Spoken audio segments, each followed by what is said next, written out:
Saw your question on discussion board. There are several ways to solve oblique triangles where you know side angle side.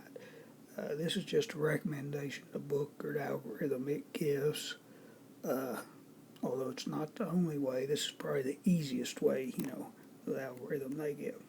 So when you're doing side angle side and you want to solve it, the first step is find the missing side. You got to find the side missing opposite the given angle. And the only choice you have to use is the law of cosines. Then we use the law. Now you could use law of cosines again, but since it's easier to use law of sines, and most people want to do what's easiest. Find the angle opposite the shorter of the two given sides. Since it's the shorter of the two given sides, the angle's always going to be acute.